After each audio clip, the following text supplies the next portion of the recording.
Hello there guys, welcome back to another C# tutorial.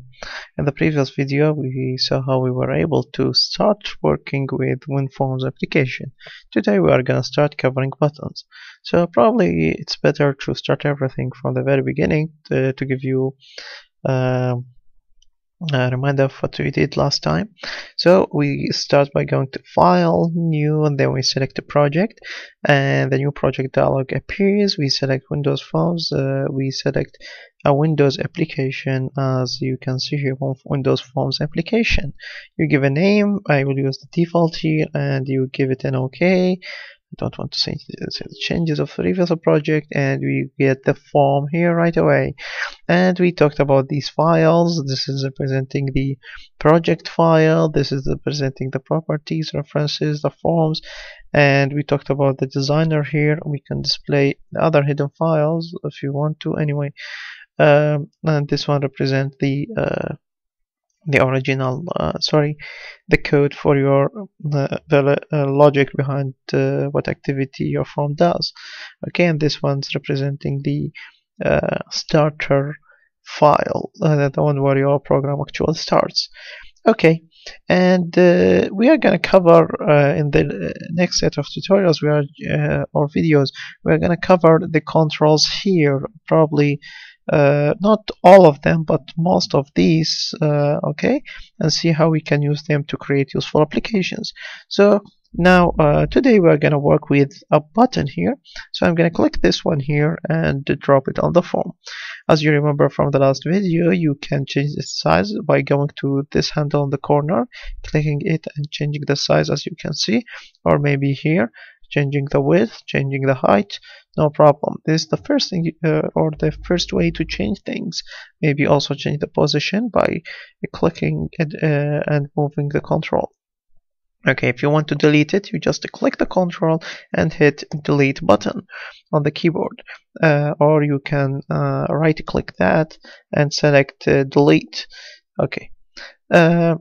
Also, we talked about using the properties window, so I'm going to the right now. Okay, so this is a properties window, and here I can change a number of things, like for example the font if I need to. So I'm gonna select this one, and I'm gonna use this font, and bold, and maybe 16, and hit OK. And let me go back to the button. As you can see, the text has changed here, no problem.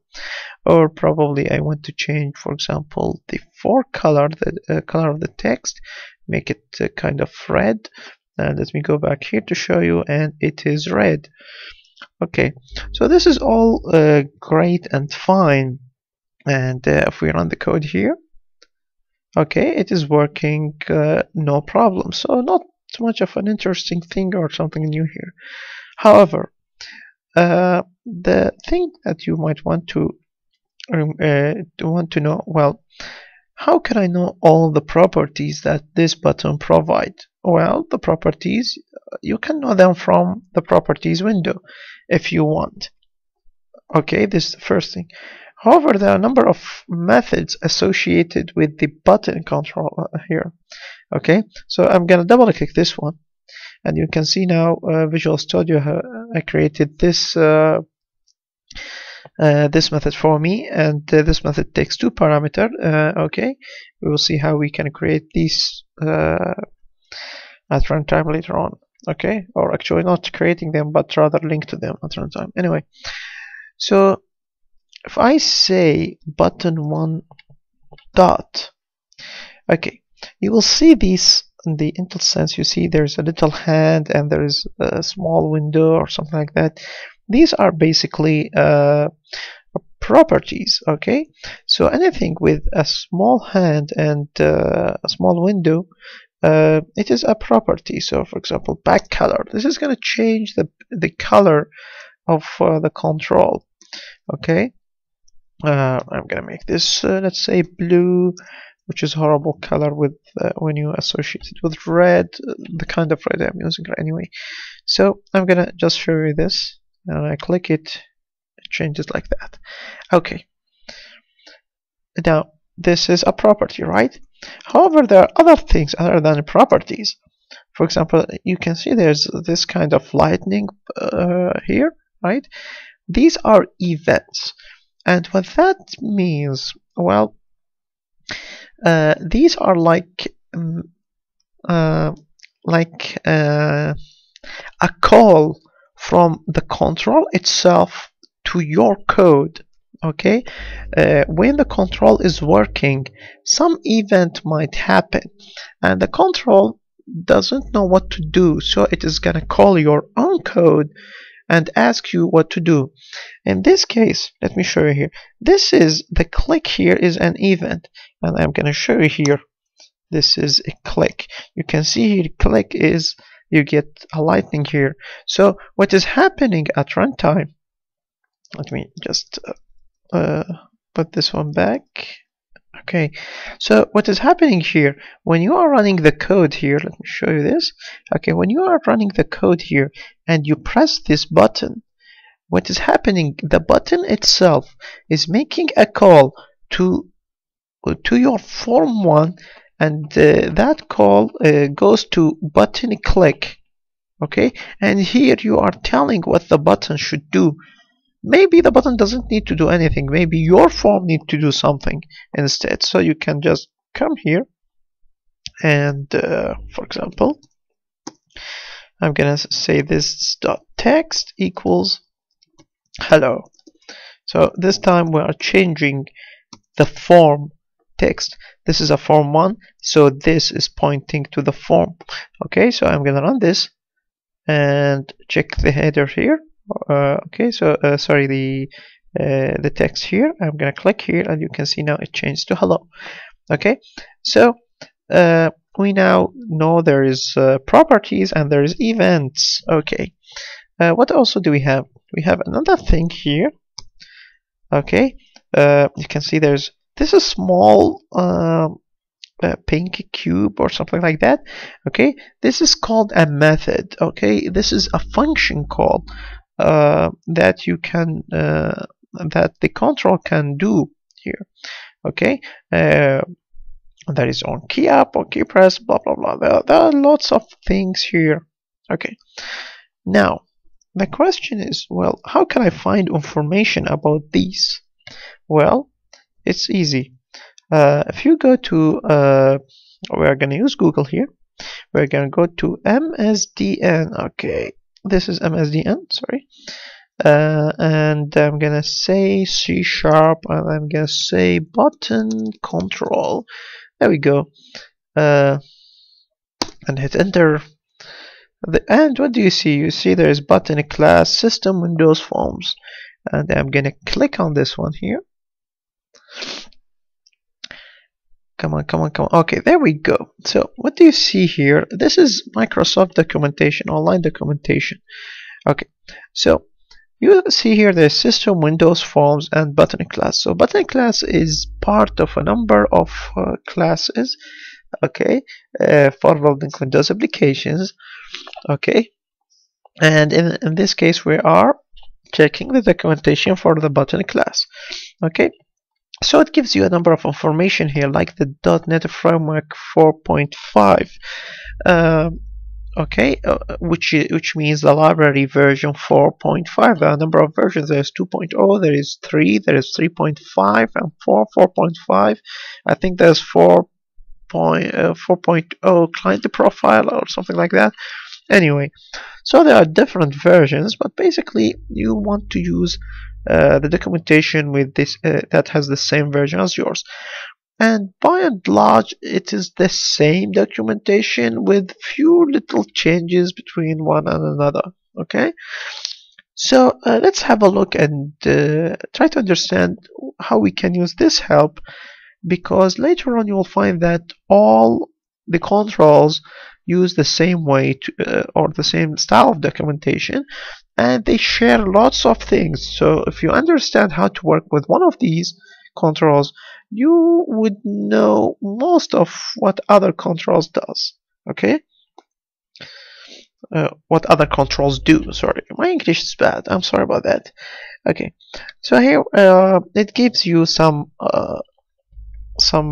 definitions. So this is public class button, and it is button base. It is inherited from button base, and it is implementing the iButton control interface. Okay, and now what do you see?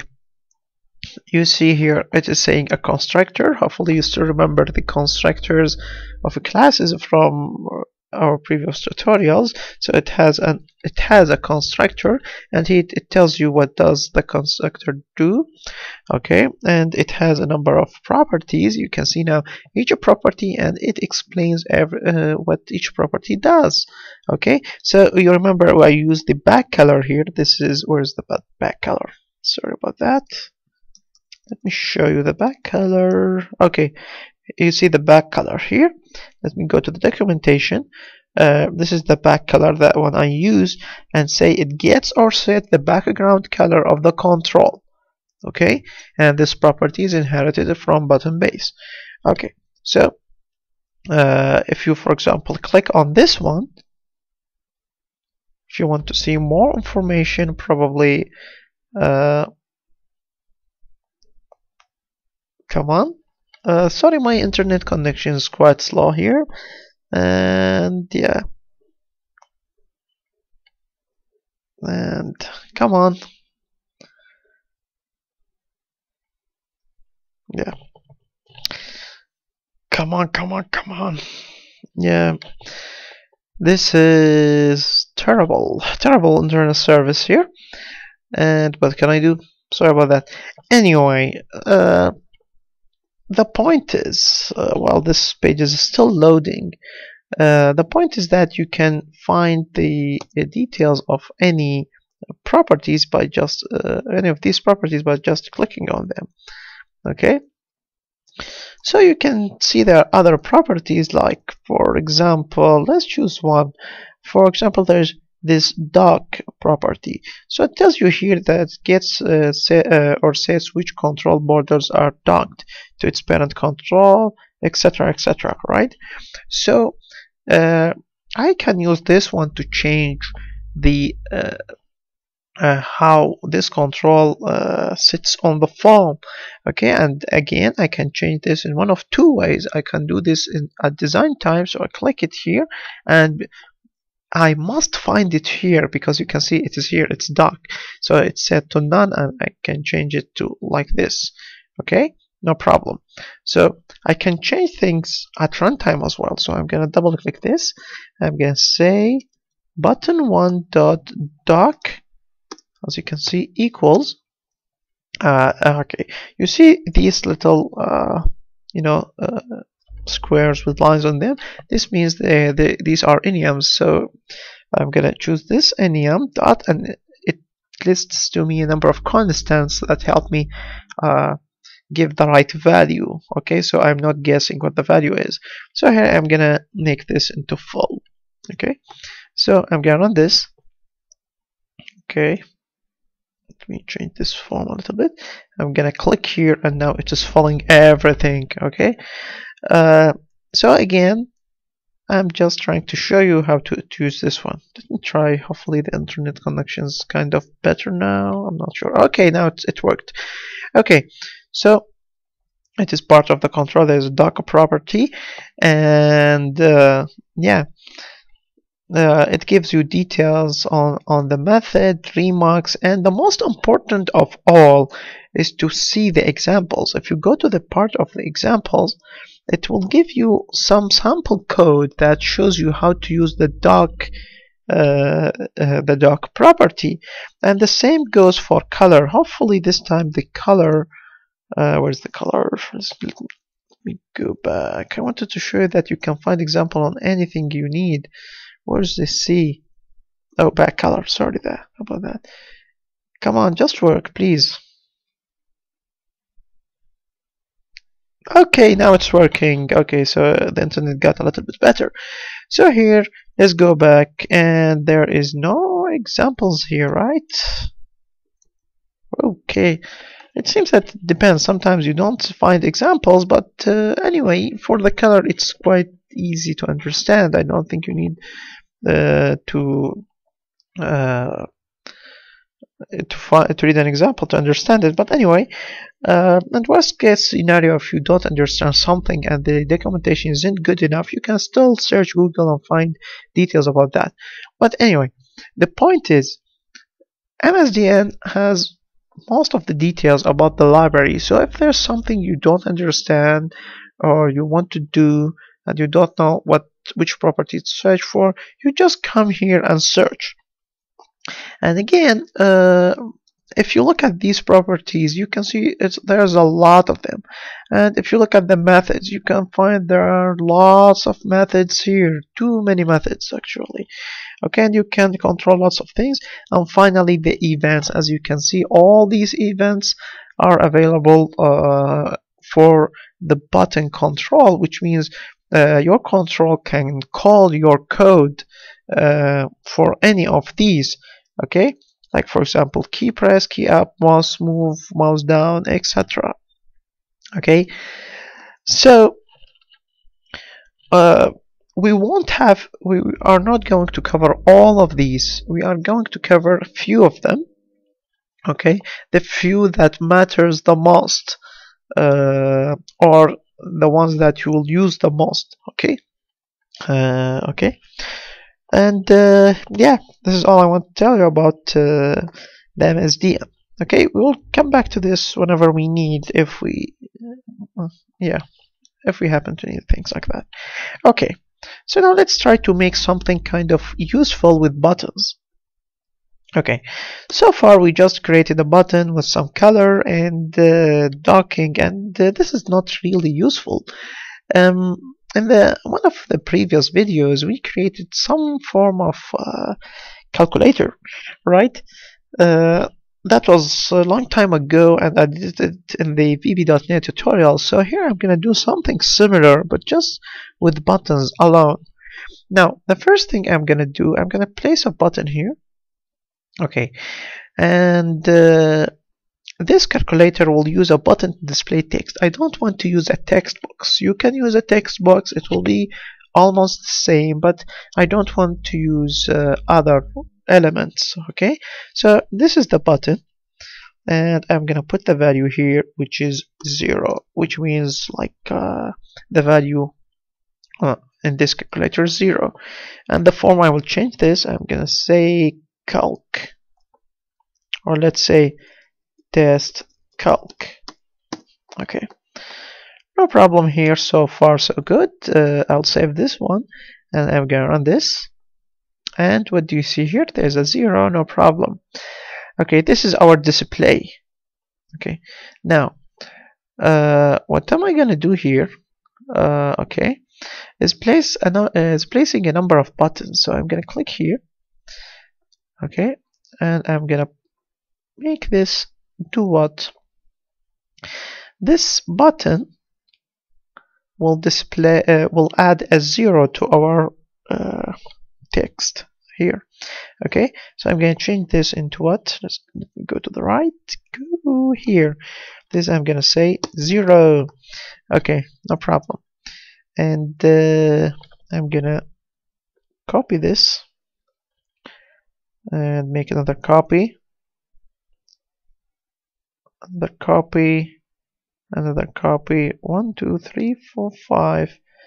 Okay, I think that oops.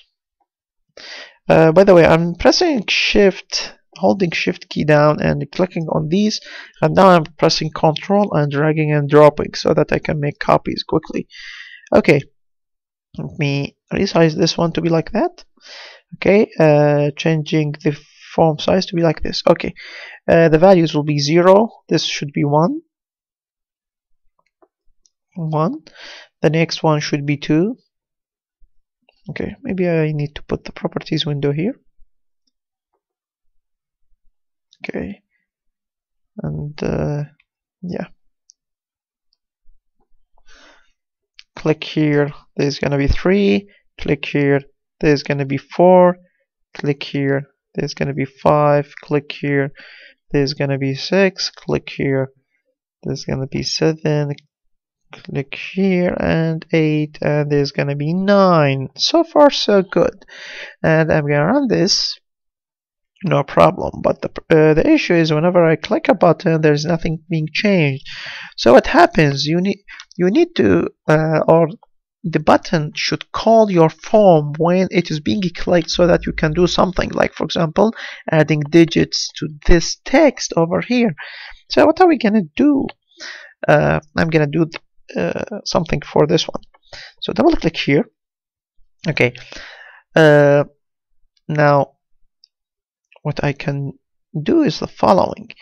I should get the text in this button and attach it to the one at the very top. So let me go there, see, and then the name here is, this is button 1, right? And here I'm gonna say button 1 dot text equals, okay, so what am I gonna say here? It's gonna be button 1 dot text, okay, plus I'll have to add button 2 dot text semicolon, and I'm gonna run this. Check this out. So every time I press this one, I get more zeros, no problem. Okay, something similar is gonna happen to the other buttons. Okay,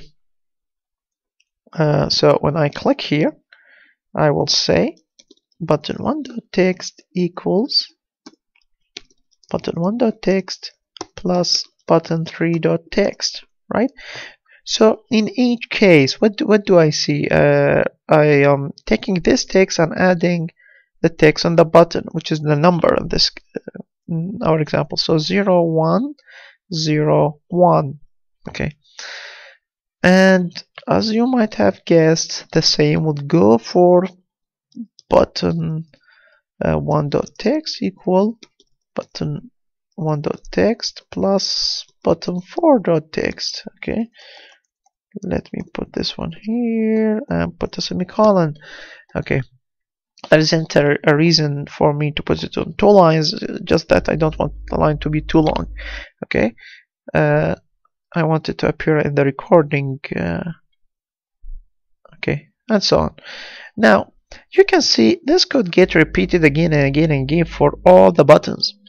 However, if you think about it, all these buttons are doing the same thing. The only thing you need to do is just changing, you know, this part, which is button 1, button 3, button 4, and they are all buttons.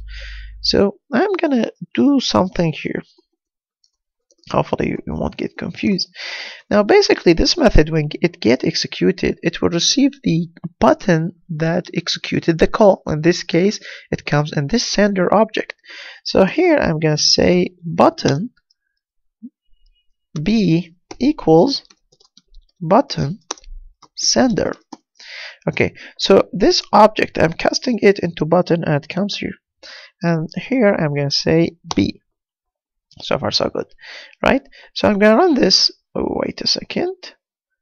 It is giving me some error. Okay, let me explain to you why I am getting this error. Let me go to this one here. Okay, let me explain things. What I did, I removed 2 methods that the designer created for me.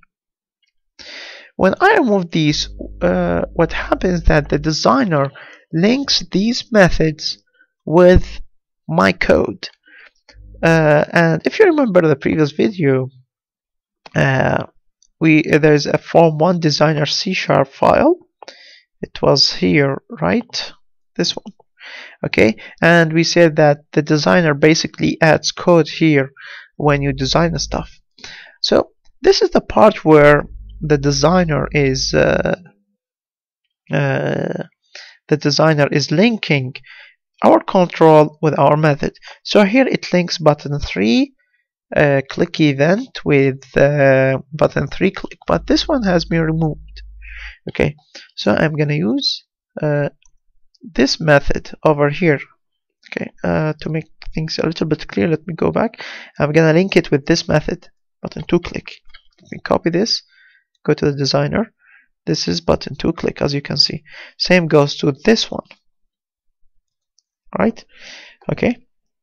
Now,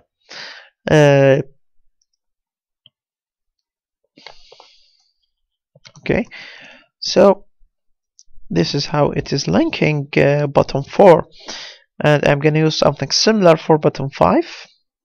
Let me say Control V here. This is gonna be button 5. Okay, and there's gonna be button 6. Make sure not to make mistakes here, otherwise the designer will be corrupted. Okay. In VB things are a little bit easier because there's a clear keyword that calls handles, that is called handles, and it allows you to do things in the form C# file, so you don't make mistakes. But here it's kind of yeah. Anyway, so get to 9, as you can see, and the last one here. Hopefully I didn't do any mistake, and let me save this and let me run the code. And I did do a mistake. Okay, so B does not so this is case sensitive language, so I have to put B capital, and now I'm gonna say run. So let's have a look here. 0 and 1, 2, 3, 4, the 9. Oh, I didn't add the 9 here. My mistake. Okay, as you can see, I only forgot the 9. So let's go to the designer over here. Okay, there we go. Okay, yeah. Okay, so as you can see, this is how you can link your or the method that the button calls with your own code. Okay, so basically this statement is telling your button to call your code. Okay, so do you have to change this from the designer? Well, basically no, you don't have to. It's just that I wanted to do things you know, in a lazy way. I didn't want to do lots of typing in this case, and also I just wanted to show you that this handler now is handling the code for the events of button 2, 3, 4, 5, 6, 7, 8, 9, 10, and 11. Okay, so you have a single method that is capable of handling the code for all those methods, and this method is using the sender to identify which button clicked it. Now, there's nothing wrong with doing this. Everything's fine, no problem. However, others might do this a little bit differently. Again, you double click this one, you build an event for it, or sorry, not or, and you double click this one and you fill the same code for it, and you double click this one and fill the same code for it, and so on and so forth. Okay, so there is nothing wrong with doing these, but again, if you have lots of code, you don't want to repeat things again and again. Now, let me show you another way that you could make those buttons use the same handler without going to the designer C# file. Basically, if you let me bring this one near here. Okay, if you remember, I showed you that there's a properties part and there's an event part, right? So here I'm gonna clear this. Okay, you can see.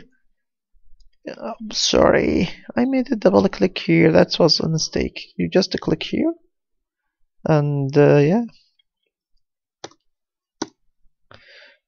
So what am I doing here? I am removing the handlers. So you can, from the properties window, remove the handler if you need to do so. Okay, so now I just removed. Oops. Okay, I just removed this part. Okay, so let me run this again. And now when I click these, there is nothing happening. But when I click these, it is working fine because I removed the handler. So let's say now I want to add the handler again, make them all use the first handler without changing the designer file, because basically when you make changes to the designer file, if you make any mistake, you could ruin the designer, and basically when you ruin the designer, you will not be able to fix things. It's not as easy as you might think. Okay, so again, you just click this one, make sure to select this one, the lightning part, to see all the events, and in here you could open this one. It will show you all the methods that are compatible with the signature of the click event. You select this one. Probably I will click, or maybe I could just select all of these and go here and select this one.